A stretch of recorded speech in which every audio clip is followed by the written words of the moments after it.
Good morning students, welcome back to my YouTube channel Mohit Singhal classes. तो आइए continue करते हैं हमारा चैप्टर जो लास्ट क्लास तक भी चल रहा था, हमारा एडमिशन ऑफ अ पार्टनर। और आज हम टॉपिक करने वाले हैं revaluation of assets and reassessment of liabilities. आप सभी को याद होगा हमने लास्ट क्लास में अपना गुडविल के सारे 8 केसेस कंप्लीट कर लिए थे। अगर आपने एक भी केस मिस किया है तो डिस्क्रिप्शन बॉक्स में सारे केसेस का लिंक है, आप जाकर आराम से वीडियोस को देख सकते हैं। एक बार देखिए, 2 बार देखिए, 10 बार देखिए, वो आपकी मर्जी है। ठीक है भाई, तो आज हम स्टार्ट करने वाले हैं रिवैल्यूएशन अकाउंट से, जिसके अंदर हम जनरल एंट्रीज भी देखेंगे जो कि बोर्ड पे लिखी हुई भी हैं और आपको स्क्रीन पर हेडिंग भी दिखाई दे रही होगी। हेडिंग है revaluation of assets and reassessment of liabilities और बुक हम यूज करने वाले हैं टीएस ग्रेवाल की डबल अकाउंटिंग सिस्टम क्लास 12। तो देखिए, जैसे ही कोई हमारे फर्म के अंदर नया पार्टनर एडमिट होता है तो हमारी फर्म क्या करती है, जो पुराने पार्टनर्स हैं वो क्या करते हैं, अपने पुराने असेट्स और लायबिलिटीज को रिवैल्यू करते हैं। रिवैल्यू का मतलब क्या है, उनकी असेट्स और लायबिलिटीज की कैलकुलेशन दोबारा करते हैं कि भाई जब हमने परचेज किए थे ये असेट्स, तब से लेकर आज तक जब एक नया पार्टनर एडमिट हुआ है, इनकी वैल्यू में कितना इंक्रीमेंट या कितना डिक्रीमेंट हुआ है। रीजन क्या है, क्योंकि जो नया पार्टनर एडमिट हुआ है उसका इस इंक्रीमेंट और डिक्रीमेंट में कोई रोल नहीं है, तो इसीलिए वो पार्टनर तुरंत ही किसी के आने पर अपने असेट्स और लायबिलिटीज की वैल्यू को दोबारा कैलकुलेट करते हैं, इसलिए ताकि उन इंक्रीमेंट और डिक्रीमेंट से जो भी प्रॉफिट या लॉस हो वो आपस में उस चीज को बांट लें। करेक्ट है बात, क्योंकि नए पार्टनर को उसमें कोई रोल नहीं है। वो नया पार्टनर आया है, आज से अगर वो आया है तो आज से जो भी एसेट और लायबिलिटीज इंक्रीज या डिक्रीज होंगी उसमें उनका उस नए पार्टनर का रोल होगा, लेकिन पुराने जितनी भी एसेट की वैल्यू बढ़ी और घटी है उसमें उसका कोई रोल नहीं है। वो पुराने पार्टनर्स का रोल है, पुराने पार्टनर्स आपस में उस चीज को बांट लेते हैं। ठीक है, तो इसके लिए वो पार्टनर्स क्या करते हैं, सबसे पहले जनरल एंट्रीज पास करते हैं। देखिए, हमने सारी जनरल एंट्रीज लिखी हुई हैं, सारे केसेस मैंने इसके ऊपर लिखे हुए हैं और साथ में मैं आपको बताऊंगा कि सब एंट्रीज का यूज करके हम रिवैल्यूएशन अकाउंट भी कैसे बनाएंगे। ठीक है, तो सबसे पहले मैं बुक रख देता हूं जरा नीचे और जरा हम स्टार्ट करते हैं। देखिए क्या होगा, या तो असेट बढ़ेगा या असेट कम होगा, या लायबिलिटी बढ़ेगी या लायबिलिटी कम होगी, या कोई अनरिकॉर्डेड असेट हमें मिलेगा। अनरिकॉर्डेड का मतलब है पीछे पहले हम लिखना भूल गए थे, आज हमें लिखना है। कोई अनरिकॉर्डेड लायबिलिटी है, पहले हम लिखना भूल गए थे, आज हमें लिखनी है। ठीक है भाई, और उसके बाद हम प्रॉफिट और लॉस कैलकुलेट करेंगे। तो देखिए क्या एंट्री होंगी, याद कर लेनी है बड़े अच्छे से। फिर मैं आपको यह भी बता दूंगा कि इसको हम इसके रिवैल्यूएशन अकाउंट में कैसे डालेंगे। देखिए जरा ध्यान से क्या हो रहा है। सबसे पहले देखिए क्या हो रहा है हमारे यहां पर। सबसे पहले बोल रहे हैं increase in the value of asset. अगर हमारे असेट की वैल्यू बढ़ जाती है तो क्या होगा, एंट्री देखिए asset account debit to revaluation. Asset ऊपर है, रिवैल्यूएशन नीचे है। सेकंड एंट्री देखिए decrease in the value of asset, उल्टा हो गया। अब की बार असेट की वैल्यू कम हो गई तो देखिए असेट नीचे आ गया, रिवैल्यूएशन ऊपर। पहचानेगा इस तरीके से कैसे करना है हमें, असेट बढ़ रहा है तो असेट ऊपर है, रिवैल्यूएशन नीचे। ठीक है, असेट कम हो रहा है तो असेट नीचे, रिवैल्यूएशन ऊपर। ठीक है, इस तरीके से। इसी तरीके से आप देखिए किसके अंदर, लायबिलिटीज के अंदर भी। लायबिलिटीज में भी देखो क्या हो रहा है। सबसे पहले यहां पर लिखा है increase in the value of liabilities. अगर लायबिलिटीज की वैल्यू बढ़ जाती है तो क्या हुआ, रिवर्स चलेगा, उल्टा चलेगा। अब की बार देखिए लायबिलिटी की वैल्यू बढ़ गई तो लायबिलिटी खुद नीचे, रिवैल्यूएशन ऊपर। ठीक है, और अगर हम उल्टा लेके चलें कि decrease in the value of liability, liability कम हो गई तो अब की बार ऊपर, देखिए लायबिलिटी ऊपर है।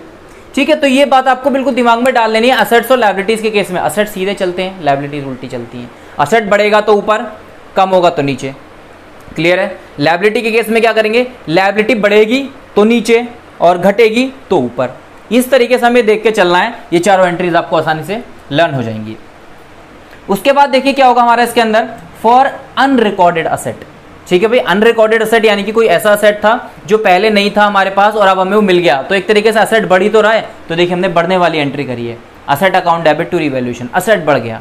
उसके बाद देखिए फॉर अनरिकॉर्डेड लायबिलिटी, कोई ऐसी लायबिलिटी जो आपको पहले नहीं पे करनी थी लेकिन आपको आज पता चली है कि आपको पे करनी है, तो ये अनरिकॉर्डेड लायबिलिटी है, तो इससे हमारी लायबिलिटी क्या हो रही है, लायबिलिटी बढ़ रही है। तो देखिए जब लायबिलिटी बढ़ती है तो खुद नीचे आ जाती है, लायबिलिटी नीचे। यही वाला रूल लग रहा है बिल्कुल यहाँ पर भी अनरिकॉर्डेड असेट और अनरिकॉर्डेड लायबिलिटीज में। उसके बाद देखिए हमारा क्या है, प्रॉफिट ऑन रिवैल्यूएशन और लॉस ऑन रिवैल्यूएशन। ये हम अभी बताएंगे जब हम क्या करेंगे, रिवैल्यूएशन अकाउंट बनाएंगे कि वहां से ये दोनों एंट्रीज हमारी कैसे निकलेंगी। ठीक है भाई, तो हम इसके बाद तुरंत क्या करेंगे, जरा एक रिवैल्यूएशन अकाउंट बनाकर देखते हैं। एक क्वेश्चन के साथ हम क्या करते हैं, क्वेश्चन करते हैं, सारी एंट्रीज क्वेश्चन की पास करते हैं और साथ में उसके बाद हम क्या करेंगे, उस क्वेश्चन की सारी एंट्रीज के थ्रू हम रिवैल्यूएशन अकाउंट बनाकर देखिए, क्योंकि एग्जाम के अंदर पार्टनरशिप के क्वेश्चन के अंदर रिवैल्यूएशन अकाउंट सबसे पहले बनाने के लिए आता है। रिवैल्यूएशन अकाउंट, कैपिटल अकाउंट, फिर बैलेंस शीट। तो रिवैल्यूएशन अकाउंट मस्ट है बनाना। जनरल एंट्रीज भी जरूरी है क्योंकि एग्जामिनर के दिमाग का कुछ नहीं पता, वो लास्ट में डाल दे पास द नेसेसरी जनरल एंट्रीज, तो एंट्रीज भी पास करनी पड़ेंगी। और वो अगर बोलता है प्रिपेयर रिवैल्यूएशन अकाउंट, तो हम रिवैल्यूएशन अकाउंट भी बना देंगे। ठीक है भाई, तो एक बार मैं फिर से रिपीट कर रहा हूं, क्या करेंगे, असेट इंक्रीज हुआ तो असेट ऊपर, रिवैल्यूएशन नीचे। क्लियर है? असेट कम हुआ तो रिवैल्यूएशन ऊपर, असेट नीचे, ठीक है भाई। इसी तरीके से लायबिलिटीज के केस में लायबिलिटीज बढ़ेगी तो क्या होगी, नीचे होगी, रिवैल्यूएशन ऊपर होगा, और लायबिलिटीज कम होगी तो क्या होगी, लायबिलिटीज ऊपर होंगी, रिवैल्यूएशन नीचे होगा। और अनरिकॉर्डेड असेट अगर हम कर रहे हैं तो असेट ऊपर, रिवैल्यूएशन नीचे, जैसे हमारा इंक्रीज इन असेट था बिल्कुल ऐसा ही है। और अगर लायबिलिटीज इंक्रीज, ये अनरिकॉर्डेड लायबिलिटीज है तो यहाँ पर भी ऐसा ही है, रिवैल्यूएशन ऊपर, लायबिलिटीज नीचे। ये वाली दो एंट्रीज है, ये हम अभी बताएंगे जब हमारा रिवैल्यूएशन अकाउंट बनेगा, ठीक है। जब रिवैल्यूएशन अकाउंट बनाता हूँ तब मैं इनको निकाल के बताऊंगा कि वहाँ से कैसे निकली। ऐसे ही बताऊंगा तो रटने वाली बात हो जाएगी इसके अंदर, ठीक है। तो आइए जरा एक क्वेश्चन पढ़ते हैं सबसे पहले, और उसकी हम एक एक एंट्री कर एक रिवैल्यूएशन अकाउंट बनाकर देखते हैं। तो देखिए हमारे क्वेश्चन में क्या लिखा है, at the time of admission of a partner Das, the assets and liabilities of Karam and Dharam were revalued and following changes were made, ठीक है भाई। एक पार्टनर दास एडमिट हुआ है और करम और धर्म की कुछ लायबिलिटीज और असेट्स हैं जो रिवैल्यू किए गए हैं। Provision for doubtful debts at the rate 10% was made on sundry debtors and sundry debtors were 50,000, ठीक है भाई। 50,000 के डेटर्स हैं और 10% हमने इनके ऊपर प्रोविजन बनाया, तो ये नुकसान वाली बात है। एक तो हम डालेंगे डेबिट साइड में 2 प्रोविजन फॉर डाउटफुल डेट्स, 50,000 का 10% यानी कि 5,000, ठीक है भाई। तो 2 प्रोविजन 5,000। क्रेडिटर्स वर रिटर्न बैक 5,000, क्रेडिटर्स 5,000 से कम हो गए, ये तो फ़ायदा हो गया, तो हम डालेंगे क्रेडिट साइड में यानी कि बाय क्रेडिटर्स 5,000।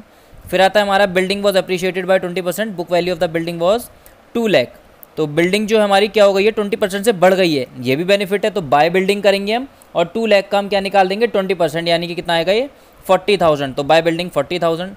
फिर आता है हमारा अनरिकॉर्डेड इन्वेस्टमेंट्स वर 15,000, ये भी फ़ायदा है हमारा कि एक इन्वेस्टमेंट थी पहले रिकॉर्ड नहीं की थी, अब हमें वो मिल गई है, तो हम बाय इन्वेस्टमेंट करके 15,000। फिर आता है अ liability of 2,000 was provided for an outstanding bill for repairs, एक अनरिकॉर्डेड लायबिलिटी आई है अभी हमारे सामने, तो ये तो नुकसान वाली बात है। तो 2 अनरिकॉर्डेड लायबिलिटी और हम डाल देंगे 2,000, या फिर 2 बिल फॉर रिपेयर्स के नाम से भी आप डाल सकते हो। और लास्ट आता है हमारा unrecorded liability toward supplier was 3,000, ये भी एक अनरिकॉर्डेड लायबिलिटी है, तो ये भी हम डेबिट साइड में डालेंगे 2 अनरिकॉर्डेड लायबिलिटी 3,000। हम क्या देखते हैं इसका, साथ साथ हम देखते हैं इसकी जनरल एंट्रीज कैसे होंगी और साथ साथ इसका हम रिवैल्यूएशन अकाउंट में इसकी पोस्टिंग कैसे करेंगे। तो चलिए जरा चलते हैं अपनी बोर्ड के ऊपर। तो देखिए क्वेश्चन आप लोगों ने पढ़ लिया है, ठीक है भाई। हम क्या करते हैं, सबसे पहले सारे के सारे जितने भी पार्ट्स हैं हमारे 6 के 6 पार्ट्स, सबकी पहले हम एक जनरल एंट्री पास कर लेते हैं और उसके बाद हम इससे रिलेटेड रिवैल्यूएशन अकाउंट को बनाएंगे। तो देखिए सबसे पहले पार्ट में क्या लिखा हुआ है, provision for doubtful debts at the rate 10% was made on sundry debtors, सन्डी debtors पर 50,000, भाई हमारे डेटर्स थे जिनसे मुझे पैसा लेना था, डेटर्स थे, उनमें से जो 10% के डेटर्स हैं उन पर मुझे शक है कि वो पैसा नहीं देंगे। तो एक तरीके से क्या हो रहा है भाई, मेरे डेटर्स मेरे कम हो रहे हैं, ठीक है भाई। डेटर्स जब कम होते हैं तो क्या होगा, नीचे आएगा और रिवैल्यूएशन मेरा ऊपर आ जाएगा, ठीक है भाई। असेट कम हो रहा है ना, अभी हमने कहा था असेट कम होगा तो खुद नीचे आ जाएगा और रिवैल्यूएशन हमारा ऊपर आ जाएगा। तो क्वेश्चन नंबर कौन सा है हमारी टीएस ग्रेवाल का 47वां क्वेश्चन आईएससी की क्लास 12th का। तो 47वां ये क्वेश्चन है और इसका हम फर्स्ट पार्ट की जनरल एंट्री हम लिखने वाले हैं। तो फर्स्ट पार्ट की एंट्री हमारी क्या होगी, revaluation account debit to provision for doubtful debts. तो देखिए रिवैल्यूएशन ऊपर आएगा, ये लीजिए revaluation account debit to provision for doubtful debts. Clear है भाई, ये हमने प्रोविजन बना दिया कि असेट कम हो रहे हैं ना, तो देखो मैंने असेट नीचे लिया है और मैंने रिवैल्यूएशन ऊपर लिया है। इस चीज को ध्यान में रखना। अमाउंट कितना है भाई, आप निकाल सकते हो अमाउंट 50,000 का 10%, तो 5,000, ये लीजिए 5,000 और 5,000। नरेशन जरूर डालने भाई, नरेशन नहीं मिस करना। तो यहां पर देखिए आप नरेशन डाल रहे हैं, being provision made on debtors, ठीक है भाई। Being provision made on debtors पे हमने प्रोविजन बना दिया। सेकंड देखते हैं क्या है, क्रेडिटर्स वर रिटन बैक 5,000, भाई क्रेडिटर्स कौन होते हैं, जिन्हें हमें पैसे देने हैं, वो कम हो गए। अरे बड़ी खुशी की बात है, क्रेडिटर्स कम हो गए तो क्या हो गया, एक तरीके से लायबिलिटी कम हो गई। जब लायबिलिटी कम होती है तो क्या होती है, ऊपर आती है, यानी क्रेडिटर्स ऊपर आ जाएंगे, रिवैल्यूएशन नीचे आ जाएगा। तो ये लीजिए जरा सेकंड पार्ट हम कर रहे हैं यहाँ पर, क्रेडिटर्स ऊपर, ये लीजिए क्रेडिटर्स अकाउंट डेबिट और टू रिवैल्यूएशन। ये लीजिए भाई अमाउंट कितना है भाई क्रेडिटर्स का, इनका अमाउंट है हमारा 5,000, ये लीजिए 5,000 अमाउंट है। नरेशन आ जाएगी हमारी इसकी, being creditors were written back, ये लीजिए, ये हो गया हमारा सेकंड पार्ट। कोई प्रॉब्लम नहीं है, बिल्कुल सिंपल सा पार्ट। अब आ जाते हैं हम जरा अपने थर्ड पार्ट के ऊपर। बिल्डिंग वॉज एप्रिशिएटेड बाय 20%, अरे वाह, बिल्डिंग बढ़ गई, फायदा हो गया, असेट बढ़ गया। अभी हमने क्या कहा था, असेट बढ़ेगा तो ऊपर आएगा, रिवैल्यूएशन नीचे आएगा। तो असेट बढ़ गया है तो इसको हम ऊपर लिखते हैं, यानी बिल्डिंग ऊपर, रिवैल्यूएशन नीचे। लीजिए एंट्री हमारी, building account debit to revaluation account. ठीक है भाई, बिल्डिंग बढ़ गई है तो हमने ऊपर लिखा है। कितने से बढ़ी है भाई, 2 लाख थी और 20% से बढ़ गई, तो 2 लाख का आप 20% निकाल लो, ये आएगा हमारा 40,000। तो लीजिए मैंने डाल दिया यहाँ पर 40,000। नरेशन हम क्या लिखेंगे इसकी, being building appreciated by 20%, being building appreciated लिख दो खाली। ये लीजिए, नंबर 4 पर आ जाते हैं भैया। अब हम नंबर 4 पर, 4 में बोलते हैं अनरिकॉर्डेड इन्वेस्टमेंट्स ऑफ 15,000। भाई एक इन्वेस्टमेंट थी जो मैं पहले लिखना भूल गया था, आज वो मैंने रिकॉर्ड कर ली, ये तो फायदा हो गया भाई। पहले कोई एसेट नहीं था, आज रिकॉर्ड कर रहे हैं तो असेट बढ़ रहा है ऊपर, रिवैल्यूएशन नीचे, तो असेट बढ़ रहा है फिर से, तो इन्वेस्टमेंट ऊपर लिख देते हैं हम, या फिर हम इसको पूरा नाम से लिख देते हैं अनरिकॉर्डेड इन्वेस्टमेंट्स के नाम से, unrecorded investment debit to revaluation account. कितने से है भाई, कितने की इन्वेस्टमेंट है, 15,000 की हमारी इन्वेस्टमेंट है। ये लीजिए भाई 15,000 और 15,000। नरेशन इसकी बीइंग अनरिकॉर्डेड इन्वेस्टमेंट रिकॉर्डेड। ठीक है भाई, बीइंग अनरिकॉर्डेड इन्वेस्टमेंट रिकॉर्डेड। अब आ जाते हैं जरा 5th के ऊपर, अ liability of 2,000 was provided for an outstanding bill for repair. ठीक है भाई, एक लायबिलिटी हमें रिकॉर्ड करनी है, तो नीचे तो स्पेस नहीं है, ऊपर आना पड़ेगा, हम इधर आ जाते हैं। कितने की लायबिलिटी है, 2,000 की लायबिलिटी। बताइए भाई क्या होगा, लायबिलिटी बढ़ रही है हमारी, तो लायबिलिटी जब बढ़ जाती है तो क्या होती है, नीचे आएगी और रिवैल्यूएशन ऊपर आएगा, क्योंकि उल्टा चलता है लायबिलिटी के केस में। तो रिवैल्यूएशन अकाउंट डेबिट, ये लीजिए रिवैल्यूएशन अकाउंट डेबिट टू, किस नाम से लायबिलिटी है, आउटस्टैंडिंग बिल फॉर रिपेयर, तो to outstanding bill for repairs, और अमाउंट है हमारा 2,000। नरेशन डाल देते हैं, being outstanding bill for repair, outstanding bill for repairs recorded. और लास्ट ट्रांजैक्शन, ट्रांजैक्शन नंबर 6, इसमें बोलते हैं क्या, इसमें लिखा हुआ है अनरिकॉर्डेड लायबिलिटी टुवर्ड सप्लायर 3,000 रुपये। एक अनरिकॉर्डेड लायबिलिटी है जो पहले नहीं थी, आज आ गई है, तो ये तो भाई मेरा नुकसान हो रहा है एक तरीके से, मेरी लायबिलिटी बढ़ रही है। तो लायबिलिटी जब बढ़ जाती है तो खुद नीचे आती है और रिवैल्यूएशन ऊपर आता है, तो हमें फिर से वही लिखना पड़ेगा। तो रिवैल्यूएशन अकाउंट डेबिट टू, किस नाम से लायबिलिटी, अनरिकॉर्डेड लायबिलिटी के नाम से है, तो ये लीजिए टू अनरिकॉर्डेड लायबिलिटी।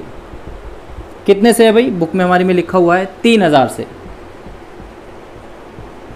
नरेशन आ जाएगी इसकी, being unrecorded liability recorded. Clear है, ये हमारी क्या थी, ये हमारी अभी तक की सारी ट्रांजैक्शन है। अभी हमें इसका क्या करना है, देखकर फटाफट से हम इसका रिवैल्यूएशन अकाउंट बनाते हैं कि भाई एग्जामिनर अगर रिवैल्यूएशन अकाउंट भी पूछता है तो हम उसका क्या करेंगे।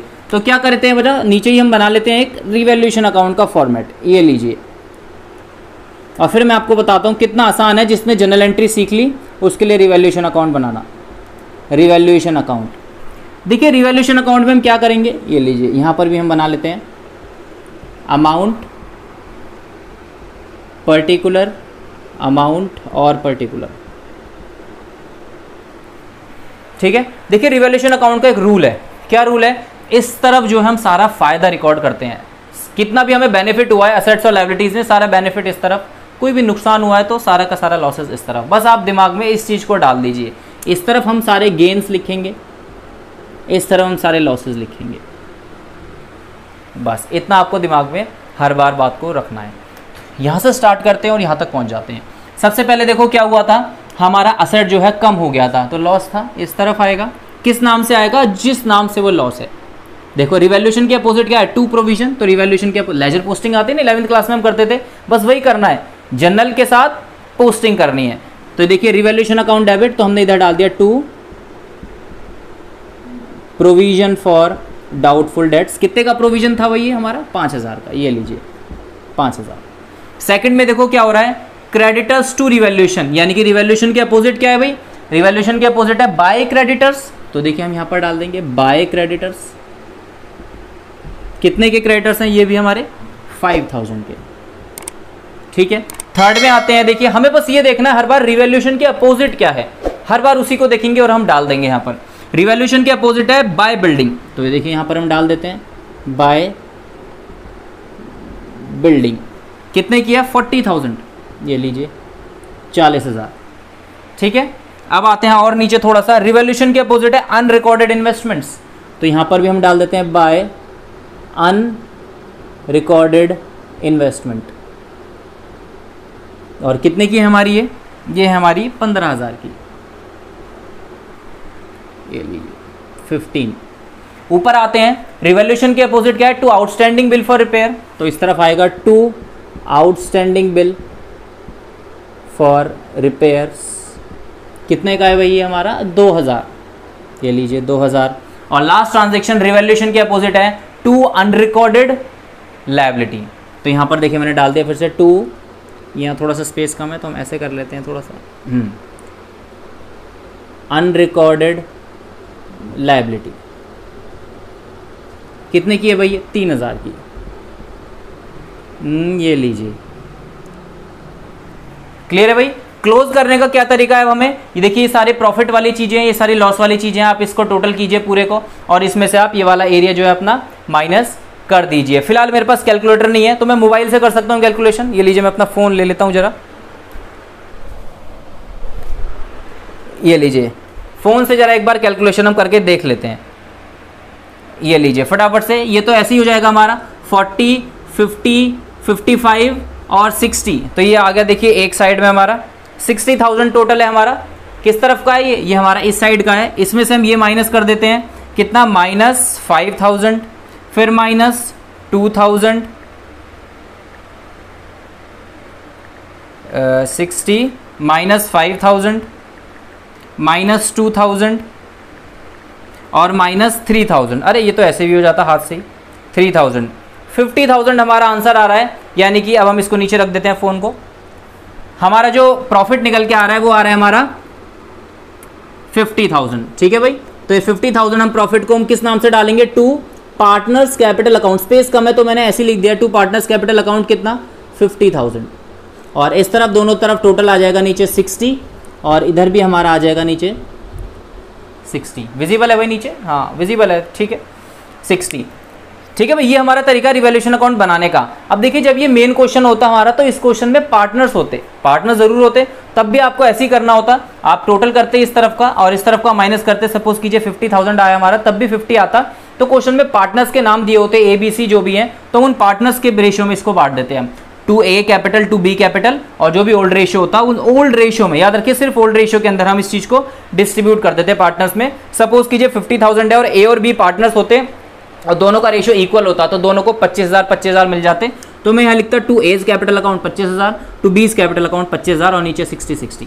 ठीक है, हमारे इस क्वेश्चन में कोई पार्टनर नहीं था तो हमने सिर्फ क्या कर दिया, सीधा ऐसे ही हमने डिस्ट्रीब्यूट कर दिया है। वैसे हमारे क्वेश्चन में पार्टनर है नहीं, एक बार हम देख लेते हैं, स्टार्टिंग से एक बार देख लेते हैं।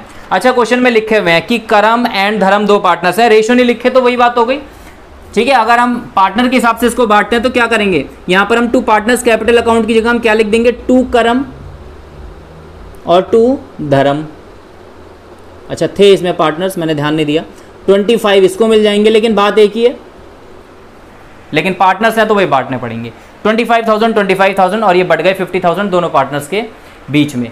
ठीक है भाई, तो पार्टनर्स कितने भी हो सकते हैं वो क्वेश्चन के ऊपर वो तो डिपेंड करता है हमारा। तो ये हमारा कॉन्सेप्ट है revaluation of assets and reassessment of liabilities का।